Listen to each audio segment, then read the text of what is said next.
Mtakumbuka hivi karibuni yametokea mambo kadhaa, mtafaruku mkubwa ambao umepelekea mpaka Mheshimiwa Bashe akazungumza mambo mazito. Na mtakumbuka tarehe 17 mwezi wa 4 2025 Waziri wa Kilimo Hussein Bashe alitoa tamko kuwa naomba nukuu katika hili tamko: serikali imepokea taarifa rasmi kwa serikali ya Malawi kuwa serikali ya Malawi imezuia mazao ya kilimo kutoka Tanzania yakiwemo unga, mchele, tangawizi, ndizi, mahindi na mahindi. Hatua hii imeathiri moja kwa moja shughuli za wafanyabiashara wetu wanaosafirisha bidhaa hizo kwenda Malawi. Ni vyema ifahamike kuwa kwa kipindi cha miaka 5 serikali ya Tanzania imekuwa ikifanya jitihada mbalimbali kufungua soko la ndizi nchini ya Afrika Kusini bila mafanikio. Hali hii inafanana changamoto tulizopitia kwa zaidi ya miaka 10 katika kufungua soko la parachichi hadi pale tulipoamua kuchukua hatua za kulinda maslahi ya nchi yetu. Kutokana na hali hii, baada ya juhudi zote za kidiplomasia kufanyika bila mafanikio, ninapenda kwa taarifu yafuatayo. 1. Iwapo serikali ya Malawi na Afrika Kusini hazitabadilisha msimamo kufikia Jumatano ijayo, serikali ya Jamhuri ya Muungano wa Tanzania kupitia Wizara ya Kilimo itazuia uingizwaji wa mazao na bidhaa zote za kilimo kutoka nchi hizo mbili. 2. Mizigo ya bidhaa za kilimo kutoka Malawi na South Africa haitaruhusiwa kupita ndani ya mipaka ya Tanzania kuelekea bandari ya Dar es Salaam au nchi nyingine yoyote hadi zuio hilo litakapoondolewa. 3. Usafirishaji wa mbolea kwenda Malawi utasitishwa ikiwa ni sehemu ya hatua za kulinda maslahi ya wakulima na wafanyabiashara wa Kitanzania. Wasafirishaji wote wa Kitanzania wanaosafirisha bidhaa za kilimo, ninawashauri kuacha kupakia bidhaa hizo mpaka hapo Malawi na Afrika Kusini watakapobadilisha msimamo wao. Wafanyabiashara walioweka oda za apples, machungwa na bidhaa zingine ambazo hununuliwa Afrika Kusini, na washauri kuacha kwa sasa, kwani hatutaziruhusu kuingia Tanzania mpaka hapo Afrika Kusini itakapofungulia soko la ndizi. Ninathibitisha kuwa kama waziri wa mwenye dhamana nimewasiliana kwa njia mbalimbali na waziri wa kilimo wa Malawi bila mafanikio na ya kupata majibu rasmi. Hatua hii ni za kulinda heshima ya nchi yetu, uchumi wa wakulima wetu na usawa katika biashara za kikanda. Mwisho wa kunukuu. Sasa waziri wa kilimo akafanya swala zima, akafika hatua sasa tarehe 23 akaweka zuio. Pia waziri wa kilimo Mheshimiwa Hussein Bashe alitoa msimamo wa Tanzania kuzuia bidhaa zote kuingia wala kupita katika ardhi ya Tanzania.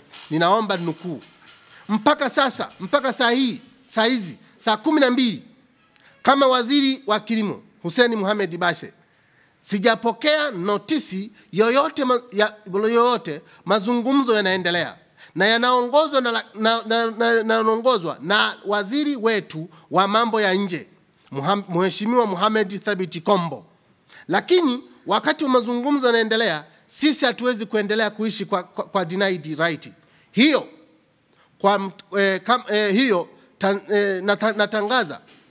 Natangaza rasmi kuanzia leo usiku mambo yafuatayo kwa nchi hizi mbili. 1. South Africa imekuwa ikiingiza Tanzania fresh apples. Kwa hiyo kuanzia leo ni marufuku kuingiza fresh apple ya South Africa Tanzania. South Africa inaingiza matunda mbalimbali yakiwemo zabibu na mengine. Kwa hiyo kuanzia leo ni marufuku kuingiza matunda. Hatutaruhusu zao lolote linalotoka South Africa Kusini linalohusiana na kilimo ndani ya nchi yetu. Kuhusu nchi ya Malawi, mpaka sasa hawajafuta notisi walioitoa, na kwa hiyo ninatangaza rasmi ni marufuku mazao yote ya kilimo kutoka Malawi kuingia ndani ya Jamhuri ya Muungano wa Tanzania kuanzia leo. Lakini mbali na hapo, kwa nchi hizi mbili hizi hasa Malawi, hatutaruhusu zao lolote la transit kupita ndani ya Jamhuri ya Muungano wa Tanzania. Lakini tatu, kuhusu Malawi, mahindi yote yaliyonunuliwa kwa ajili ya kutatua tatizo lao la njaa kwao hayatoenda Malawi. Hatutayapeleka. Na la tatu, tarehe 1 mwezi wa 5 walikuwa wanaanza kuchukua mbolea kwa ajili ya maandalizi ya msimu wao wa kilimo kutoka Tanzania. Hatutaruhusu mbolea yoyote kwenda Malawi. Nataka tu niseme, na hatua hii haihatarishi usalama wa nchi, haihatarishi food security. Hakuna Mtanzania atakufa kwa kukosa zabibu ya Afrika Kusini. Hakuna Mtanzania atakufa kwa kukosa apple ya Afrika Kusini. Kwa hiyo tunachukua hatua hii kuprotect our business. Hii ni biashara, lazima wote tuheshimiane. Mwisho wa kunukuu. Haya ni maneno ya kuweka zuio tarehe 23 la Mheshimiwa Bashe. Lakini baada ya muda mfupi tu, tarehe 25 ambalo hilo zuio limedumu kwa siku 3. Tarehe 25 zuio hilo tena Mheshimiwa Bashe akaliondoa. Sasa nini katika uchambuzi wangu sasa wa kauli za Mheshimiwa Waziri, nimepitia kwa umakini taarifa ya Waziri wa Kilimo na kusudio la kuweka zuio tarehe 17, taarifa ya Waziri ya kuwepo zuio ya tarehe 23 na barua ya kuondoa zuio tarehe 25. Je, najiuliza sasa, je, waziri huyu Hussein Bashe anayo mamlaka hayo? Nikagundua kwamba hayo mamlaka waziri hana mamlaka ya kuzuia biashara ya mazao ya kilimo ndani na nje ya nchi. Kwa kuwa jukumu hili la biashara ya biashara ya mazao ya kilimo ndani na nje ya nchi, kwa kuwa jukumu hili ni la waziri wa viwanda.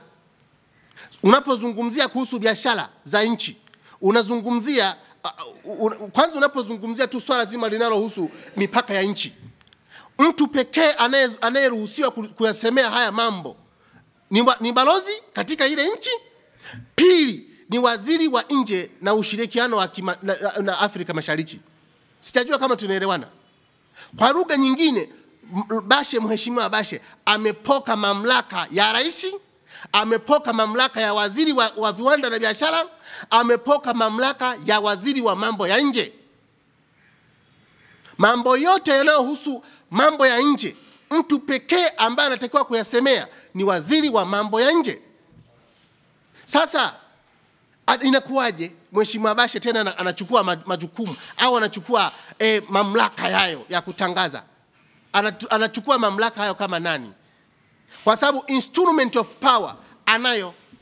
Instrument of power ya kuhusu mambo ya nje yako coordinated, yote yako coordinated na waziri wa mambo ya nje na ushirikiano wa Afrika Mashariki, ambayo Mohamed Thabit Kombo ndio waziri mwenye dhamana, ndio aliyepewa mamlaka hayo. Lakini waziri huyu sasa anachukua maamuzi, anachukua mamlaka hayo. Maana yake amemdharau rais, amemdharau waziri wa mambo ya masoko ya biashara na masoko ya viwanda, amemdharau vile waziri wa mambo ya nje. Sasa mambo kama haya yanatokea katika nchi hii, alafu mtu huyu bado tu yupo katika ofisi za umma. Yaani wewe unachukua jukumu la waziri mwenzio. Bora angekuwa waziri mkuu, haya yangetamkwa na waziri mkuu, ilikuwa ni sahihi. Lakini yeye, kwa sababu waziri mkuu yeye ni waziri wa mambo wa mawaziri wote, lakini waziri huyu yuko specifically kwa ajili ya kilimo. Hapo unaweza ukaona kwamba inawezekana kuna mambo fulani ambayo hayako sawa. Lakini tukumbuke swala zima la ndizi Zanzibar pale mwaka 2023, mnakumbuka wa Tanzania, kuna wamama walipeleka kule ndizi. Ndizi zile zilizuiwa Zanzibar kule. Lakini huyu waziri hatukumuona, zimetoka Tanganyika zimeenda Zanzibar. Hatukumuona huyu waziri akikemea hili jambo na kuikemea serikali ya Zanzibar. Kwa sababu gani? Walitoa sababu za kitaalamu kwamba mimea, yani ndizi zinazokuja kutoka huku bara zikienda kule zina tatizo la nini? la mnyauko wa migomba. Sijajua kama tunaelewana wa Tanzania. Sasa kama kuna mnyauko, je, kwa nini iwe South Africa mlazimishe South Africa wanunue ndizi zenu kutoka Tanzania? Ina maana kwamba amefanya haya mambo, huyu Mheshimiwa Bashe amefanya haya mambo bila kufanya consultation ya wataalamu wa mimea. Hajafanya consultation, kwa sababu angefanya consultation ya wataalamu wa mimea wasingemruhusu Mheshimiwa Bashe kutoa tamko la kuzuia. Kwanza unapozuia unajua madhara yake ya kuzuia. Amezuia kufanya, yani mpaka amefika pahala eti zile transit, yani transit cargo zinazotoka South Africa, zinazotoka Malawi, zisipite katika nchi yetu ya Tanzania. Kinyume kabisa na mikataba ya dunia ya kibiashara. Kwanza ni kinyume cha sheria, ni kinyume cha sheria za kimataifa za kibiashara. Kwa sababu kwa mujibu wa World Trade Organization na GATS, nchi zote ambazo ziko landlocked, sawa, zinaruhusiwa kupita katika nchi ili zipelekewe chakula. Maana yake anapozuia watu wasipelekewe chakula kule Malawi, maana yake ni kwamba anahatarisha kwamba kule Malawi wafe na njaa. Kule Malawi wafe na njaa. Sasa hii inawezekana vipi kwenye taifa la watu ambao ni watu wazima, watu wenye hekima kubwa? Tanzania hii ilikuwa ni kisima cha maarifa. Tanzania hii ilikuwa ni kisima cha uongozi katika Afrika. Leo hii tunakuwa na viongozi wa ajabu kama hawa. Kweli? Na tunaruhusu mambo kama haya yaendelee katika nchi yetu. Hatuwezi kuruhusu mambo kama haya yaendelee katika nchi yetu tena, kwa sababu hasara zitakazokuja zitakuwa ni kubwa zaidi. Zitakuwa ni kubwa mno. Kitendo cha kuzuia tu, kwanza tunaweza kushtakiwa. Tutashtakiwa katika na mahakama za kimataifa. Tumezuia kwa sababu sisi sio kisiwa, tumesaini mikataba ya Umoja wa Mataifa kwamba nchi zote zinaweza on transit cargo inapita pahala popote. Unapozuia on transit cargo inayoenda Malawi au inaenda South Africa kupitia Tanzania, maana yake unahatarisha kwamba watu wa South Africa wafe, wasipate huduma, kinyume cha sheria na kinyume cha haki za binadamu. Ina maana haki za binadamu, taasisi za haki za binadamu zinaweza kuzishtaki Tanzania na tukaingia gharama kubwa kulipa hela, kulipa fedha, faini nyingi tu. Wewe unazuia. Na ndio maana tarehe 25 tarehe 26 aliondoa hilo zuio. Lile zuio liliondolewa. Mheshimiwa Bashe aliondoa, na nafikiri aliondoa kwa sababu baada ya kukemewa na mamlaka kwamba umefanya hayo kwa sababu hayako ndani ya uwezo wako. Hiyo sio mamlaka yako, na ndio maana zuio lile akalitengua. Sasa haya mambo hatuwezi kuyaona, hatuwezi kuyavumilia kama nchi. Lakini athari zinazoweza kujitokeza katika maamuzi ya Waziri Bashe. Kwanza, Tanzania kuwekewa vikwazo vya kibiashara kimataifa, kupigwa faini kubwa. Kwa sababu unapozuia automatically wale wenzetu wale wanashindwa kupata nini? Kubenefit kupitia ile barabara. Na sisi tumesaini mikataba katika Umoja wa Mataifa. Sisi ni memba wa Umoja wa Mataifa. Sio kisiwa sisi. Lakini unaweza ukaona kuharibika mahusiano ya kidiplomasia na kiuchumi kati ya Tanzania na Malawi, lakini na kati ya Tanzania na South Africa. Kumbuka, biashara kwa mujibu wa taarifa za serikali mpaka mwaka 2021, nafikiri ukienda mpaka sasa hivi, biashara ya mazao tu peke yake tuliofanya nao kati ya South Africa na Tanzania ni zaidi ya shilingi trilioni 5, trilioni 2.6, lakini ukipiga mpaka sasa hivi nafikiri inaweza ikafika hata trilioni 5. Yani biashara sisi tumeiuzia South Africa biashara za mazao. Tumeuza South Africa zenye thamani ya shilingi trilioni 6, trilioni 5, trilioni 2.6. Almost karibia trilioni 5. Umeelewa vizuri? Sasa haya mambo eti huyu mtu anakuambia kwamba hatutaki. Yani South Africa kuzuia ndizi zako zisiingie South Africa, kwa sababu inawezekana hizo ndizi ni kwa sababu kwa mujibu wa taarifa zao labda ndizi zetu zina tatizo la mnyauko. Kwa sababu Tanzania hapa tunamtatiza na hili tatizo la mnyauko halijashughulikiwa ipasavyo. Kwa nini walazimishe South Africa wapokee ndizi zako? Unataka kuachieve kitu gani? Hili jambo haliwezi kuvumiliwa na hatuwezi kuona kwamba hili jambo linaendelea kutamalaki katika nchi yetu. Lakini kwa kufanya hivyo unaweza ukafanya distraction pale bandari ya Dar es Salaam. Pale bandari tuna mikataba mibovu ya DP World na kampuni gani? Ya Aden Group. Hizi kampuni zinaweza kutupeleka mahakamani kutuhashtaki kwamba tumezuia mizigo kwenda nchi zile zinazopitia bandari ya Dar es Salaam. Sijajua hizi athari wa Tanzania wanazijua. Na sijajua kwa nini mpaka leo yuko ofisini kwenye ofisi ya umma. Sijajua mimi sielewi, sielewi kabisa. Yani inakuwaje kiongozi yani mambo kama haya yanatokea katika taifa na bado huyu mtu bado yuko ofisini? Hapana.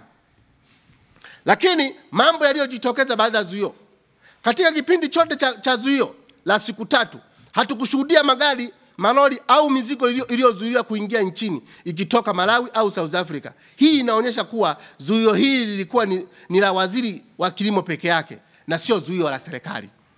Lakini kusudio la kufuta zuio kwa nchi za Malawi na Afrika Kusini yamefanyika bila bunge kuelezwa. Kumbuka bunge linaendelea. Mheshimiwa Bashe ameita tu waandishi wa habari, amezungumza, lakini hajatoa taarifa bungeni. Jambo zito kubwa kama hili hajafanya consultation hata na mawaziri wenzake. Jambo kubwa kama hili hajatoa taarifa bungeni. Ina maana kwamba kwa mfano kama nchi za kusini za Malawi na Afrika Kusini ziko kimya, hazijatoa tamko lolote rasmi kwa umma kufuatia kufungwa kwa mipaka yake. Kwa sababu gani? Wanajua na wanaweza kujitetea kwamba sisi hatukufanya jambo baya, tumefanya haya kwa sababu ya kulinda heshima ya nchi zetu, ya kulinda masoko ya wananchi wetu. Mtajitetea nini katika nchi za SADC na WTO? Wanaweza kujitetea na wakawa katika nafasi nzuri tu, lakini sio mambo kama hayo.